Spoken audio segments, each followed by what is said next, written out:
जय सनातन धर्म की। प्रिय सनातनियों, आप सभी का स्वागत है हमारे इस कार्यक्रम में। सनातनियों, बहुतायत में लोगों की एक समस्या है कि उनके पास पैसा नहीं है, निर्धनता है, हमेशा धन का अभाव रहता है। क्या करें?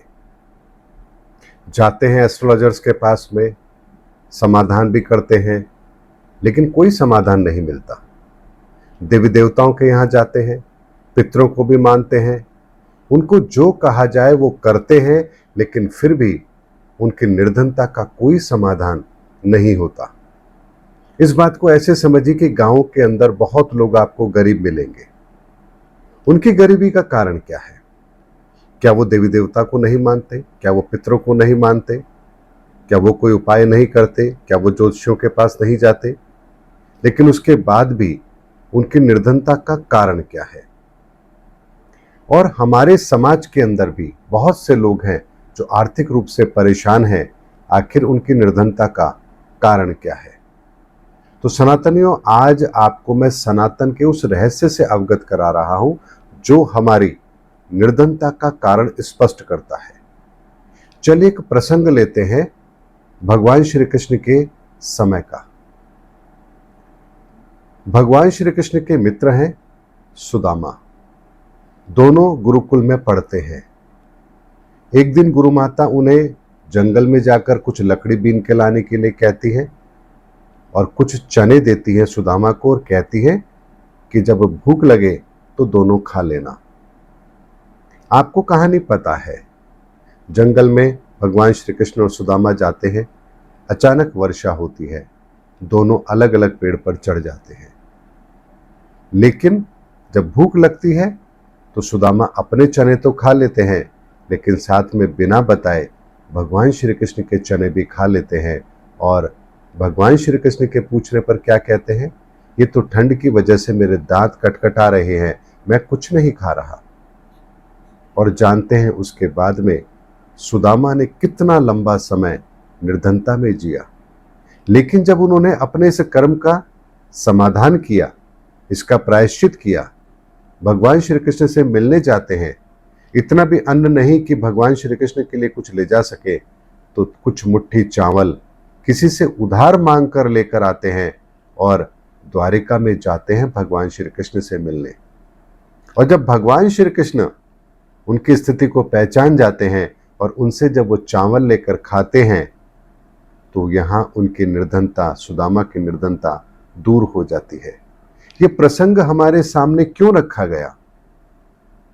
ये प्रसंग हमारे सामने इसलिए रखा गया ताकि हम इस बात को समझ सकें कि जिस तत्व का आप दुरुपयोग करते हैं उसको कोई और ठीक नहीं कर सकता, उसको केवल और केवल आपको ही ठीक करना होता है।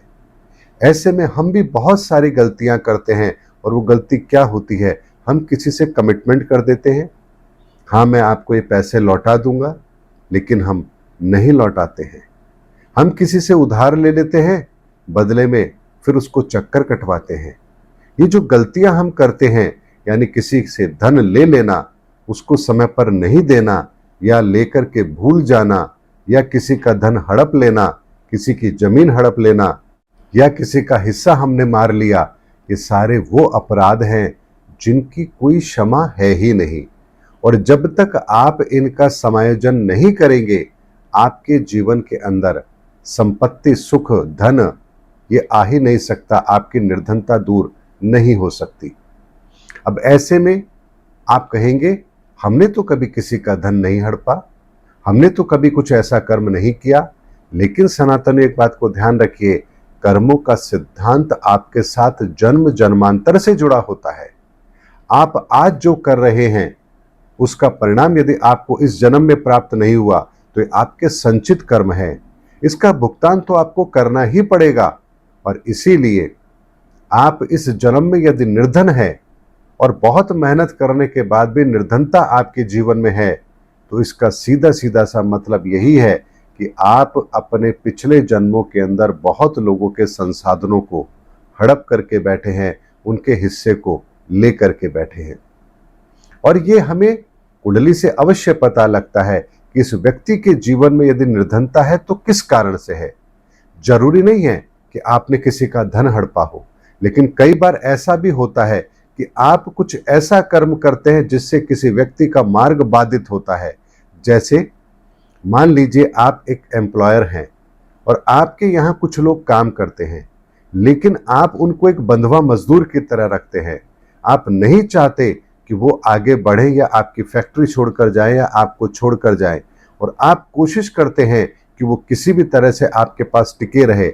इसके लिए आप उनके धन को दबा कर रखते हैं, यानी ऐसे प्रयोजन करते हैं ताकि वो आपके पास बंधे हुए रहें। तो आप सोचिए, यहाँ आपने उनका धन तो नहीं लिया, लेकिन उनके जीवन के अंदर जो उनको मिलना चाहिए था सुख, उनसे आपने उनको वंचित कर दिया। ऐसे में आप जब अगला जन्म लेंगे तो आपको ऐसी परिस्थिति मिलेंगी जहां आप खूब मेहनत करेंगे, लेकिन रिवॉर्ड आपको नहीं मिलेगा, बल्कि आपके आसपास के लोग ऐसे होंगे जो आपकी मेहनत का फल लेकर के चले जाएंगे, और आप यही कहेंगे मैं मेहनत तो बहुत करता हूं लेकिन मुझे रिजल्ट मिलता ही नहीं है। ये आपके उन कर्मों का फल है। इसीलिए सनातनियों, जो कर्म आप कर रहे हैं उन कर्मों को करने पर ये जरूर सोच लीजिए कि ये कर्म सनातन के आधार पर आपको क्या परिणाम देने वाला है, क्योंकि सनातन का नियम इस ब्रह्मांड में लागू होता है, और जो चीज ब्रह्मांड में लागू होती हो वो आप पर लागू ना होती हो, ये कैसे संभव है। इसीलिए सनातनियों, हमारे शास्त्रों के अंदर इन परिस्थितियों से बचने के लिए एक उपाय बताया गया, क्योंकि हमें तो नहीं पता हमने कब क्या किसके साथ कैसे किया है, लेकिन वर्तमान में यदि आपने किसी के साथ कोई कमिटमेंट की है या आपको किसी का उधार चुकाना है तो आप तुरंत प्रभाव से उस उधार को चुकाएं। नहीं चुकाने की स्थिति है, किश्तों में चुकाएं, उससे माफी मांग ले कि मैं विलंब से दे रहा हूं, मुझे क्षमा करें, लेकिन मैं आपके सारे पैसे लौटाऊंगा जरूर। और प्रत्येक माह चाहे आप उसका एक छोटा सा अंश ही उन्हें लौटाएं, लेकिन निरंतर उन्हें पैसा लौटाते रहे जब तक आपके पैसे पूरे ना हो जाए। ये कार्य आप करेंगे तो आप अपनी निर्धनता को दूर करने में कामयाब जरूर होंगे। लेकिन यदि मान लीजिए इस जन्म में आपने ऐसा कुछ नहीं किया, तो आपके प्रारब्ध के अंदर हो सकता है पिछले जन्मों का ऐसा संचित कर्म हो जिसके कारण से ये हो रहा हो।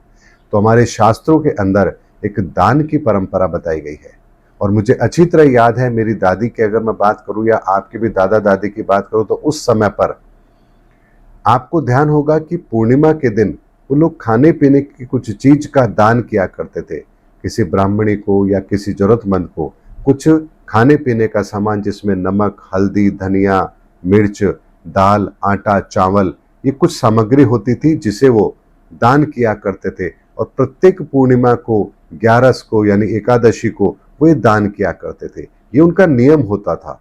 तो वो ऐसा क्यों करते थे? ताकि अगर जाने अनजाने कोई उनके पर ऋण हो तो ईश्वर की कृपा से वो ऋण पूर्ण हो जाए, और अपनी पूंजी का भी वो कुछ न कुछ हिस्सा दान किया करते थे। मंदिर के अंदर कोई सेवा में या कहीं किसी गरीब को कुछ देना है, कुछ बांटना है, तो वो ये काम किया करते रहते थे। वो इसलिए करते थे ताकि जाने अनजाने अगर उनके ऊपर कोई ऋण रह भी गया है तो वो उसकी पूर्ति कर सके। और आप देखिए, वो कम संपत्ति के अंदर, कम पूंजी के अंदर, कम कमाई के अंदर भी खुश रहा करते थे, और अपने 6-6, 7-7, 8-8, 10-10 बच्चों को पाल लिया करते थे। क्यों? क्योंकि उनकी नीयत साफ थी, और वो ये जानते थे कि जो दान हमने किया है वो कहीं ना कहीं हमारे ऋणों को पूरा जरूर कर रहा है। और इसके अतिरिक्त कुछ लोग ऐसे भी होते थे जो दान की परंपरा को समझते थे। तो जो धनाढ्य होते थे वो कुएं खुदवाते थे, बावड़ी बनवाते थे, धर्मशाला बनवाते थे, ताकि राहगीरों को पीने का पानी मिल सके, ठहरने का स्थान मिल सके, और इसके द्वारा भी वो अपने प्रारब्ध को बेहतर बना सके। इसीलिए सनातनियों, दान का बहुत बड़ा महत्व होता है। लेकिन कुछ लोग एक गलती और करते हैं, कहीं किसी को दान दिया तो गिनाएंगे, या फिर अगर उनको लगता है कोई ऐसी परिस्थिति बनी तो वो अपने द्वारा दिए गई उन चीजों को वापस भी ले लेते हैं। ये बहुत बड़ी गलती होती है जो हम करते हैं, क्योंकि दान एक बार जो दे दिया गया या कुछ आपने किसी को दे दिया, उस पर अब आपका अधिकार नहीं है। ऐसे में उनको वापस से नहीं लेना चाहिए। जैसे आप कन्या का दान करते हैं तो क्या आप उस दान को वापस लेते हैं? आप नहीं लेते हैं। आप विद्या का दान करते हैं तो क्या आप उससे विद्या को वापस ले सकते हैं? आप नहीं ले सकते। इसीलिए सनातनी एक बात को समझिए, दान जो होता है वो परोपकार की श्रेणी में भी आता है, और एक बार जो कर दिया गया उसे वापस नहीं लिया जाता है। क्यों नहीं लिया जाता? क्योंकि जो चीज आपने दान कर दी या दे दी, अब उस पर आपका अधिकार नहीं है। अब वो जिसके पास है, अब उसका उस पर अधिकार है। अगर वो उसका उपयोग करता है तो भी उसका कर्म उसके साथ है, और अगर वो उसका दुरुपयोग करता है तो भी उसका कर्म उसके साथ है। आप उस कर्म बंधन में नहीं हैं, क्योंकि आपने वो उत्तरदायित्व किसी और को दे दिया। इसीलिए सनातनियों, दान और अपने कर्मों के द्वारा जो हम ऐसे कर्म कर देते हैं पिछले कई जन्मों के अंदर, उसका समायोजन कैसे किया जा सकता है, इसका बहुत ही विस्तृत विवरण हमारे शास्त्रों में दिया गया है। आज मैंने आपको संक्षेप रूप में बताने का प्रयास किया सुदामा के चरित्र के रूप में, कि अगर किसी का हिस्सा उन्होंने खाया तो उन्हें किस तरह से अपने इस ऋण को पूरा करना पड़ा। हम जो दान करते हैं वो दान श्रेष्ठ कब होता है, और अगर हमारे पिछले प्रारब्धों के अंदर अगर कोई ऋण है तो हम कैसे छोटे छोटे दान करके उनसे मुक्त हो सकते हैं। जब आप इस नियम को अपने जीवन में शामिल करेंगे तो आप पाएंगे कि आपकी निर्धनता बहुत जल्दी दूर होगी, क्योंकि ये वो समाधान है जो आप स्वयं करेंगे, और जब आप स्वयं करेंगे तो आपको इसका परिणाम भी तत्काल मिलेगा। ये वो नियम है जिस नियम की पालना ये ब्रह्मांड करता है, और जो नियम की पालना ब्रह्मांड करता है उसमें कभी भी कोई त्रुटि नहीं होती। इसीलिए जब आप भूमि को एक बीज समर्पित करते हैं तो भूमि उस बीज के बदले आपको वृक्ष समर्पित करती है। सनातनियों, बात बहुत छोटी सी है लेकिन बात बहुत कीमती है, और इसीलिए जो कृपा हमें देवी देवता के द्वारा मिलती है हम उसका भी ऋण चुकाते हैं। इसीलिए हम पूजा करते हैं, यज्ञ करते हैं, तो देवी देवताओं का आवाहन करते हैं, उनको भोग अर्पित करते हैं, ताकि उनके द्वारा जो हमें मिल रहा है हम उस ऋण की पूर्ति कर सके। इसीलिए देव ऋण, पितृ ऋण, गुरु ऋण, ऐसे बहुत सारे ऋण हैं जिनके बारे में हमारे शास्त्रों में कहा गया है, और उन ऋण से कैसे हम मुक्त हो सकते हैं इसका विधान भी हमारे शास्त्रों में दिया गया है।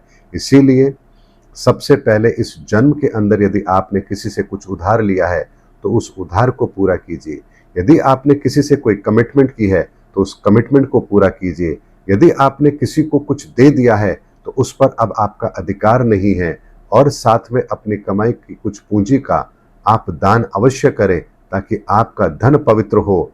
और अगर आप सक्षम हैं तो कुछ ऐसे कार्य अवश्य करें जिससे समाज को लाभ मिले। अगर आप इन नियमों की पालना करेंगे तो निस्संदेह आपके जीवन में निर्धनता रह ही नहीं सकती, क्योंकि ये ब्रह्मांड का नियम है, जो जितना देगा ब्रह्मांड उसको उससे कई गुना वापस लौटाता ही है।